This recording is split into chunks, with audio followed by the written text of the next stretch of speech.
À voix haute, Alphonse Daudet. Les lettres de Montmoulin, en Camargue. Le départ. Grande rumeur au château, le messager vient d'apporter un mot du garde. Moitié en français, moitié en provençal, annonçant qu'il a eu déjà 2 ou 3 beaux passages de galéjons de charlotine et que les oiseaux de prime non plus ne manquaient pas. Vous êtes des nôtres, m'ont écrit mes aimables voisins, et ce matin, au petit jour de 5 heures, leur grand break, chargé de fusils, de chiens, de victuailles, est venu me prendre au bas de la côte. Nous voilà roulant sur la route d'Arles, un peu sèche, un peu dépouillée, par ce matin de décembre où la verdure pâle des oliviers est à peine visible, et la verdure crue des chênes kermès un peu trop hivernale et factice. Les étables se remuent. Il y a des réveils avant le jour qui allument la vitre des fermes, et dans les découpures de pierre de l'abbaye de Montmajour, les orfraies encore engourdis de sommeil battent de l'aile parmi les ruines. Pourtant, nous croisons déjà le long des fossés de vieilles paysannes qui vont au marché au trot de leurs bourriquets. Elles viennent de la ville des Baux, si grande lieu pour s'asseoir 1 heure sur les marches de Sainte-Rophine et vendre des petits paquets de simples ramassés dans la montagne. Maintenant, voici les remparts d'Arles, des remparts bas et crénelés, comme on en voit sur les anciennes estampes, où des guerriers armés de lances apparaissent en haut de talus moins grands qu'eux. Nous traversons au galop cette merveilleuse petite ville, une des plus pittoresques de France, avec ses balcons sculptés, arrondis, s'avançant comme des moucharabillés jusqu'au milieu des rues étroites, avec ses vieilles maisons noires aux petites portes mauresques, ogivales et basses, qui vous reportent au temps de Guillaume Cournet et des Sarrasins. À cette heure, il n'y a encore personne dehors. Le quai du Rhône seul est animé. Le bateau à vapeur qui fait le service de la Camargue chauffe au bas des marches, prêt à partir. Des ménagers en veste de caddie roux, les filles de la Roquette qui vont se louer pour des travaux de ferme, montent sur le pont avec nous, causant et riant entre eux. Sous les longues mandes brunes rabattues à cause de l'air vif du matin, la haute coiffure arlésienne fait la tête élégante et petite avec un joli grain d'effronterie, une envie de se dresser pour lancer le rire ou la malice plus loin. La cloche sonne, nous partons. Avec la triple vitesse du Rhône, de l'Hélice, du Mistral, les 2 rivages se déroulent. D'un côté, c'est la Crau, une plaine aride, pierreuse, de l'autre, la Camargue, plus verte, qui prolonge jusqu'à la mer son herbe courte et ses marais pleins de roseaux. De temps en temps, le bateau s'arrête près d'un ponton, à gauche ou à droite, à empire ou à royaume, comme on disait au Moyen Âge du temps du royaume d'Arles, et comme les vieux mariniers du Rhône disent encore aujourd'hui, à chaque ponton, une ferme blanche, un bouquet d'arbres. Les travailleurs descendent chargés d'outils, les femmes, leurs paniers au bras, droites sur la passerelle. Vers empire ou vers royaume, peu à peu, le bateau se vide, et quand il arrive au ponton du mât de Giraud, où nous descendons, il n'y a presque plus personne à bord. Le mât de Giraud est une vieille ferme des seigneurs de Barbentane, où nous entrons pour entendre le garde qui doit venir nous chercher. Dans la haute cuisine, tous les hommes de la ferme, laboureurs, vignerons, bergers, bergeraux, sont attablés, graves, silencieux, mangeant lentement et servis par les femmes qui ne mangeront qu'après. Bientôt, le garde paraît avec la carriole, vrai type à la Fenimore, trappeur de terre et d'eau, garde-pêche et garde-chasse. Les gens du pays l'appellent loup roux-des-roux, le rôdeur, parce qu'on le voit toujours dans les brumes d'aube ou de jour tombant, caché pour l'affût parmi les roseaux, ou bien immobile dans son petit bateau, occupé à surveiller ses nasses sur les clairs, les étangs et les roubines, canaux d'irrigation. C'est peut-être ce métier d'éternel guetteur qui le rend aussi silencieux, aussi concentré. Pourtant, pendant que la petite carriole chargée de fusils et de paniers marche devant nous, il nous donne des nouvelles de la chasse, le nombre des passages, les quartiers où les oiseaux voyageurs se sont abattus. Tout en causant, on s'enfonce dans le pays. Les terres cultivées dépassées, nous voici en pleine Camargue sauvage, à perte de vue, parmi les pâturages, des marais, des roubines, luisent dans les salicornes, des bouquets de tamaris et de roseaux font des îlots comme sur une mer calme. Pas d'arbres hauts. L'aspect uni, immense de la plaine n'est pas troublé. De loin en loin, des parcs de bestiaux étendent leurs toits bas presque au ras de terre. Les troupeaux dispersés, couchés dans les herbes salines ou cheminant serrés autour de la cape rousse du berger, n'interrompent pas la grande ligne uniforme, amoindris qu'ils sont par cet espace infini d'horizons bleus et de ciel ouvert. Comme de la mer unie malgré ses vagues, il se dégage de cette plaine un sentiment de solitude, d'immensité, accru encore par le mistral qui souffle sans relâche, sans obstacle, et qui, de son haleine puissante, semble aplanir, agrandir le paysage. Tout se courbe devant lui. Les moindres arbustes gardent l'empreinte de son passage en restant tordus, couchés vers le sud, dans l'attitude d'une fuite perpétuelle. La cabane. Un toit de roseaux, des murs de roseaux desséchés et jaunes, c'est la cabane. Ainsi s'appelle notre rendez-vous de chasse. Type de la maison camarguaise, la cabane se compose d'une unique pièce haute, vaste, sans fenêtre, et prenant jour par une porte vitrée qu'on ferme le soir avec des volets pleins. Tout le long des grands murs crépis, blanchis à la chaux, des râteliers attendent les fusils, les carniers, les bottes de marais. Au fond, 5 ou 6 berceaux sont rangés autour d'un vrai mât planté au sol et montant jusqu'au toit auquel il sert d'appui. La nuit, quand le mistral souffle et que la maison craque de partout avec la mer lointaine et le vent qui la rapproche, porte son bruit. Le continue en l'enflant. On se croirait couché dans la chambre d'un bateau. Mais c'est l'après-midi surtout que la cabane est charmante. Par nos belles journées d'hiver méridional, j'aime rester tout seul près de la haute cheminée où fument quelques pieds de tamaris. Sous les coups du Mistral ou de la tramontane, la porte saute, les roseaux crient, et toutes ces secousses sont un bien petit écho du grand ébranlement de la nature autour de moi. Le soleil d'hiver, fouetté par l'énorme courant, s'éparpille, joint ses rayons, les disperse. De grandes ombres courent sous un ciel bleu admirable. La lumière arrive par saccades, les bruits aussi, et les sonnailles des troupeaux, entendus tout à coup puis oubliés, perdus dans le vent, reviennent chanter sous la porte ébranlée avec le charme d'un refrain. L'heure exquise, c'est le crépuscule, un peu avant que les chasseurs n'arrivent. Alors le vent s'est calmé, je sors un moment. En paix, le grand soleil rouge descend, enflammé, sans chaleur.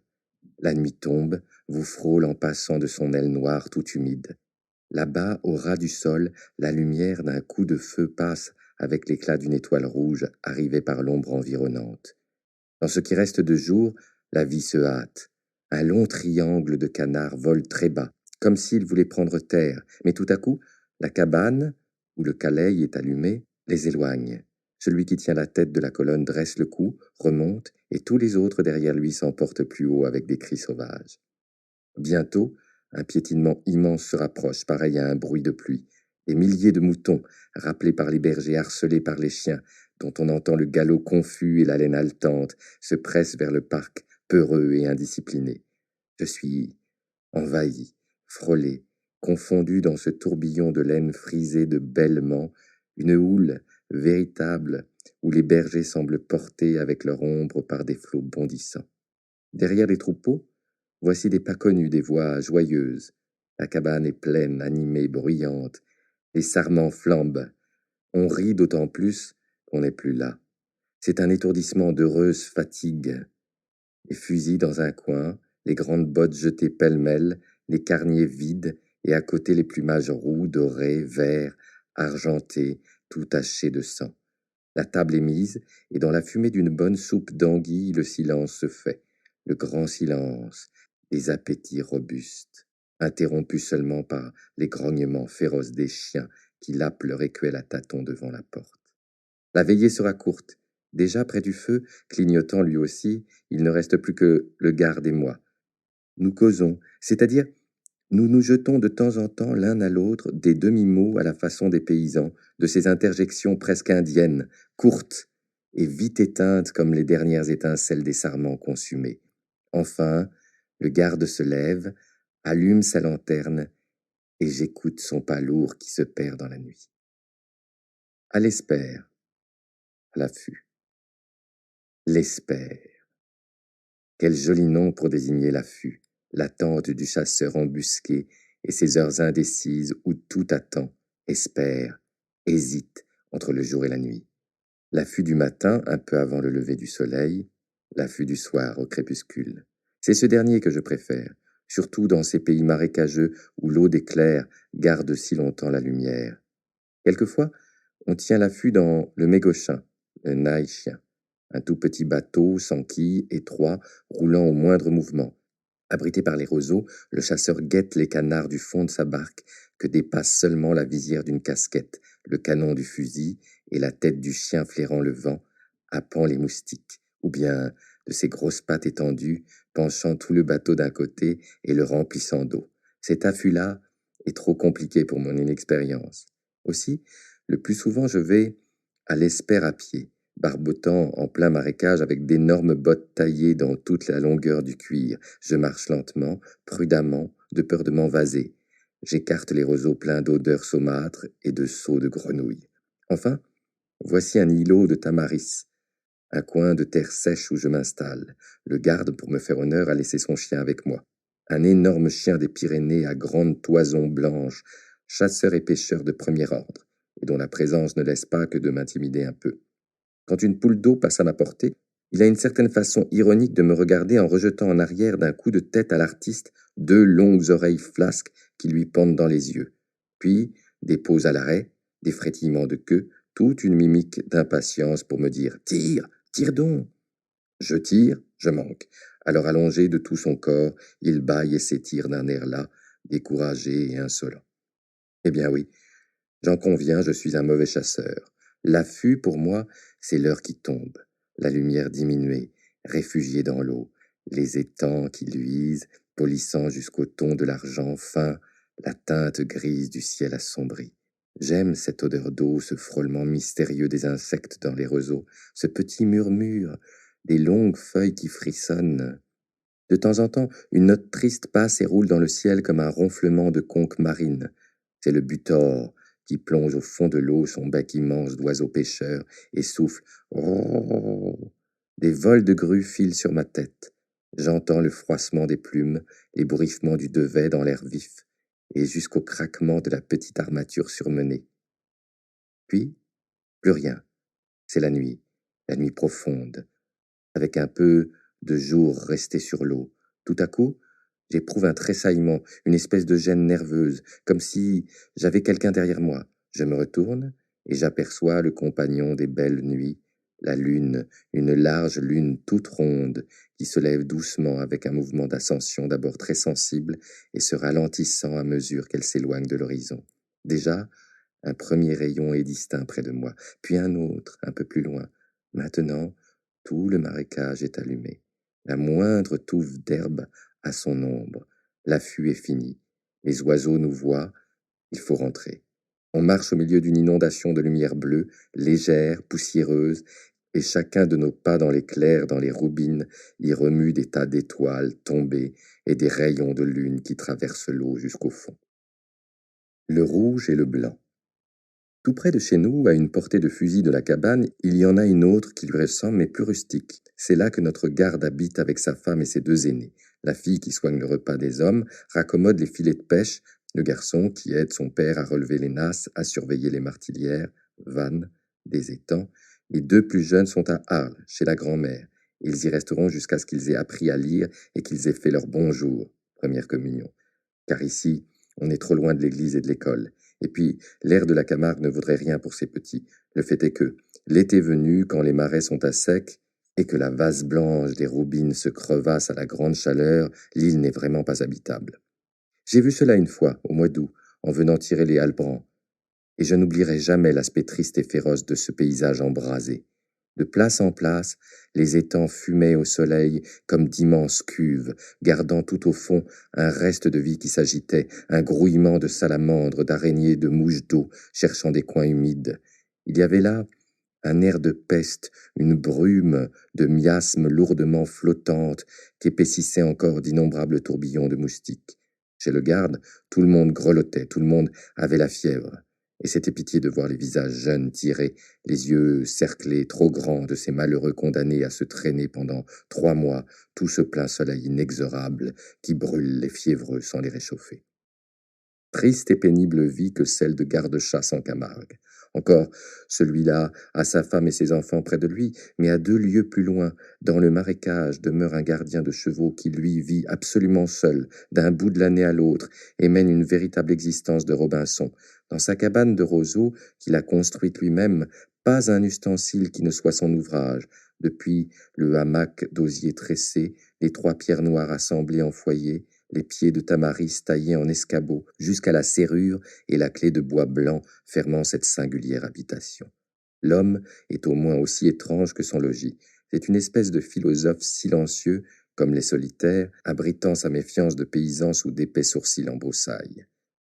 Quand il n'est pas dans le pâturage, on le trouve assis devant sa porte, déchiffrant lentement, avec une application enfantine et touchante, une de ces petites brochures roses, bleues ou jaunes qui entourent les fioles pharmaceutiques dont il se sert pour ses chevaux. Le pauvre diable n'a pas d'autre distraction que la lecture, ni d'autres livres que cela. Quoique voisins de cabane, notre garde et lui ne se voient pas. Ils évitent même de se rencontrer. Un jour que je demandai au Roudeiro la raison de cette antipathie, il me répondit d'un air grave. C'est à cause des opinions. Il est rouge et moi je suis blanc. Ainsi, même dans ce désert dont la solitude aurait dû les rapprocher, ces 2 sauvages aussi ignorants, aussi naïfs l'un que l'autre, ces 2 bouviers de Théocrite qui vont à la ville à peine une fois par an et à qui les petits cafés d'Arles, avec leurs dorures et leurs glaces, donnent l'éblouissement du palais des Ptolémées, ont trouvé moyen de se haïr au nom de leurs convictions politiques. Le Vaccarès. Ce qu'il y a de plus beau en Camargue, c'est le Vaccarès. Souvent, abandonnant la chasse, je viens m'asseoir au bord de ce lac salé, une petite mer qui semble un morceau de la grande enfermée dans les terres et devenu familier par sa captivité même. Au lieu de ce dessèchement, de cette aridité qui attriste d'ordinaire les côtes, le Vaccarès sur son rivage un peu haut, tout vert d'herbes fines veloutées, étale une flore originale et charmante. Des centaurées, des trèfles d'eau, des gentianes, et ces jolies saladelles bleues en hiver, rouges en été, qui transforment leur couleur au changement d'atmosphère et dans une floraison ininterrompue marquent les saisons de leur ton d'hiver. Vers 5 heures du soir, à l'heure où le soleil décline, ces 3 lieues d'eau sans une barque, sans une voile pour l'imiter, transformer leur étendue, ont un aspect admirable. Ce n'est plus le charme intime d'éclairs, des roubines apparaissant de distance en distance entre les plis d'un terrain marneux, sous lequel on sent l'eau filtrer partout, prête à se montrer à la moindre dépression du sol. Ici, l'impression est grande, large. De loin, ce rayonnement de vagues attire des troupes de macreuses, des hérons, des butors, des flamands au ventre blanc, aux ailes roses, s'alignant pour pêcher tout le long du rivage de façon à disposer leurs teintes diverses en une longue bande égale, et puis des ibis, de vrais ibis d'Égypte, bien chez eux, dans ce soleil splendide et ce paysage muet. De ma place, en effet, je n'entends rien que l'eau qui clapote et la voix du gardien qui rappelle ses chevaux dispersés sur le bord.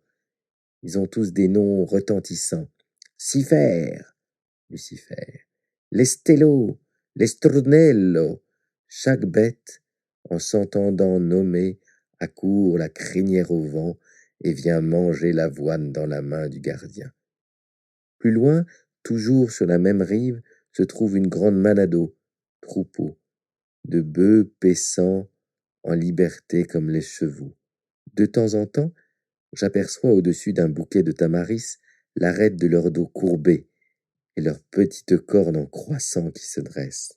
La plupart de ces bœufs de Camargue sont élevés pour courir dans les ferrades, les fêtes de village, et quelques-uns ont des noms déjà célèbres par tous les cirques de Provence et de Languedoc. C'est ainsi que la Manado voisine compte entre autres un terrible combattant appelé le Romain, qui a décousu je ne sais combien d'hommes et de chevaux aux courses d'Arles, de Nîmes, de Tarascon. Aussi, ses compagnons l'ont-ils pris pour le chef, car dans ces étranges troupeaux, les bêtes se gouvernent elles-mêmes, groupées autour d'un vieux taureau qu'elles adoptent comme conducteur. Quand un ouragan tombe sur la Camargue, terrible dans cette grande plaine où rien ne le détourne, ne l'arrête, il faut voir la Manado se serrer derrière son chef, toutes les têtes baissées, tournant du côté du vent ses larges fronts, où la force du bœuf se condense. Nos bergers provençaux appellent cette manœuvre vira la banneau au giscle, tourner la corne au vent. Et malheur au troupeau qui ne s'y conforme pas.